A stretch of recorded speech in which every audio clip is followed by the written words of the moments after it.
You said you were going to see Lady Farina?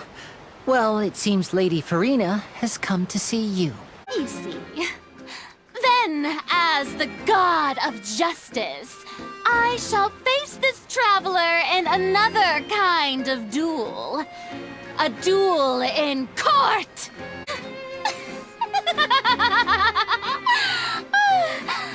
But when there are valid grounds, I will not only judge travelers from abroad, but even the gods of other lands. And just like that, she's gone!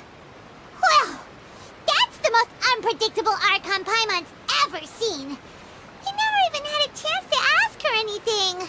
But that's a problem for future Paimon. That whole scene just now was really... Don't mention it. I just happened to remember that there was such a law, so I did a little preparation, just in case. I didn't think it would actually come in handy. So, now do you see what kind of god Lady Farina is? She can be a bit confusing at times, but she is still amenable to reason. Anyway, Paimon had no idea you were a magician, Linny. It sounded like you'll be performing at the Opera House, right? I just know a few simple tricks I use to make a living. Lynette is my assistant. It will actually be my first time performing on the most prestigious stage in Fontaine, the Opera House. But isn't the Opera House where criminal trials are held in Fontaine?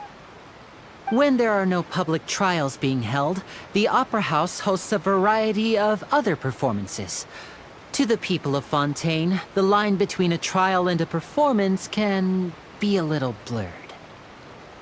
And speaking of performances, I would be remiss to forego this opportunity gifted by fate. Might I invite the two of you to see my performance? My brother's always excited to make new friends. Oh, sure.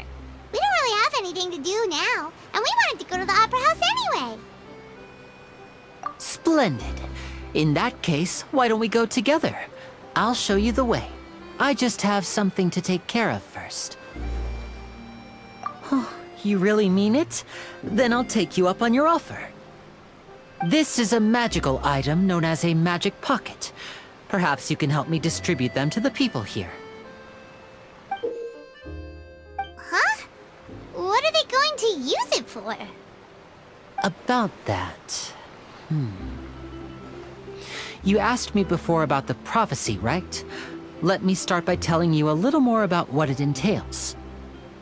I'm not sure exactly when it began, but a prophecy has been circulating around Fontaine. It says that every person in Fontaine is born with sin. No matter how the nation of justice holds trial after trial, this sin cannot be absolved. Until one day, the water levels in Fontaine will rise, and the sinful people will slowly be drowned. In the end, the people will all be dissolved into the waters, and only the Hydro Archon will remain, weeping on her throne. Only then will the sins of the people of Fontaine be washed away. That sounds pretty gloomy.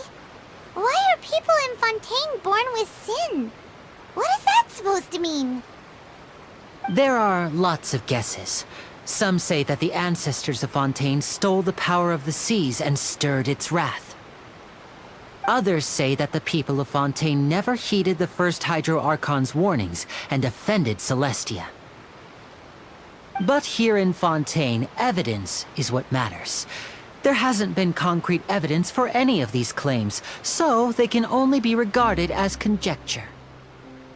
If even the people in Fontaine don't know what sin they committed, wouldn't it be better just to ignore the prophecy completely? Why bother feeling guilty all the time?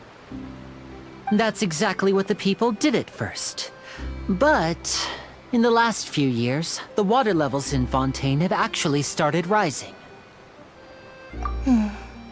Many places have already been completely submerged, and now lie beneath the sea. Many people carry on with their lives as before and shrug it off as a natural phenomenon. But my family and I think that the people of Fontaine shouldn't ignore the possibility, which would end up sentencing them to death. We hope that at least the people who reside near the waterfront can move away before it's too late. So, we've started distributing magic pockets to them. As a magical item, these magic pockets have astonishing capacity. I'm sure they will come in handy when people are moving their belongings. Oh, Paimon gets it! It's like preparing for a rainy day! But this is more than a bit of rain. Perhaps only absolute power could ever contend with such a catastrophe. But who knows? We're just tiny specks in the grand scheme of things. Now, if you'd like to help, then please give these magic pockets to anyone nearby. Be sure to convince them to take it, regardless of what they say. So you're the blonde traveler that everyone's been talking about. My apologies for not recognizing you earlier. Oh, a magic pocket? Seems you really thought of everything. I guess it's better to prepare for the worst and hope for the best. Thanks. Please, also thank the magician on my behalf when you get the chance. What's this? So you also believe in the prophecy. Keep it. I won't have any use for it. What? You mean you don't believe in the prophecy? No, I believe in the prophecy. But I also believe in another story. The story says that people once lived in the ocean. They were one with the ocean and couldn't live apart from it. But as time wore on, people desired to live on land and developed blood vessels, encapsulating the sea within their bodies. Thus could people set foot on land. So, if you ask me, when the water rises and takes us all, it'll be like we're going home. Oh, we hadn't heard that one before. But people can't live underwater. They'll die. You should probably still take it. All right, I'll take it. I guess I just feel that being dissolved into the water doesn't necessarily mean death. Huh? I don't want that thing.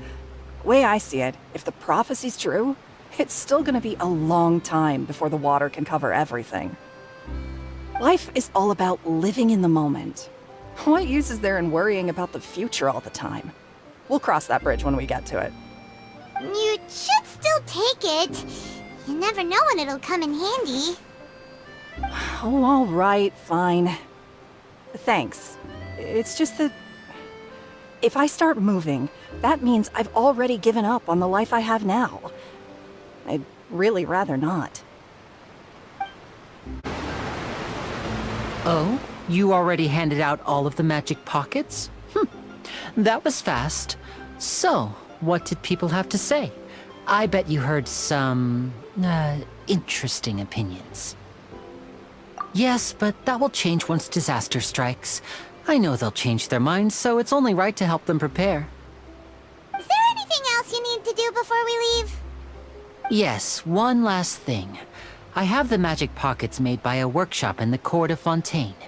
Since we're out and about, I was thinking about bringing him some more materials. So, you want to collect materials? Just tell us what the materials look like and we'll help. Many hands make light work. Oh, that would be much appreciated. We'll need some Romaritime flowers.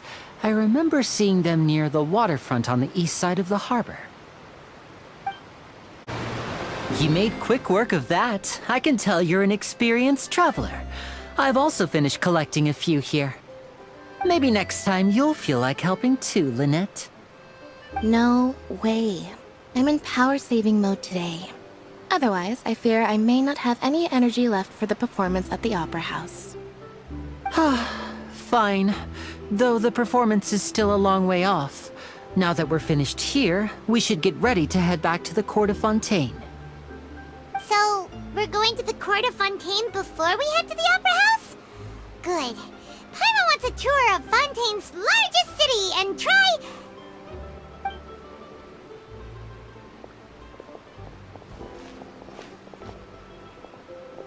Wait, shh. Have you noticed that person over there? The young girl. Huh? What's wrong with her?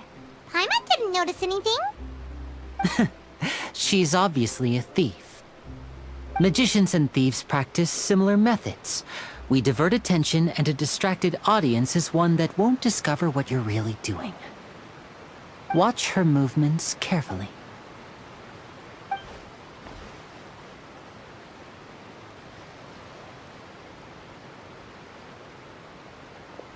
Oh, he's right! Shh, keep your voice down. We need to think of a way to catch her, but it seems she's very alert. Perhaps we should split up. You two can ride the lift over there and wait up top. I bet that'll be her escape route if she tries to run. All right, let's go.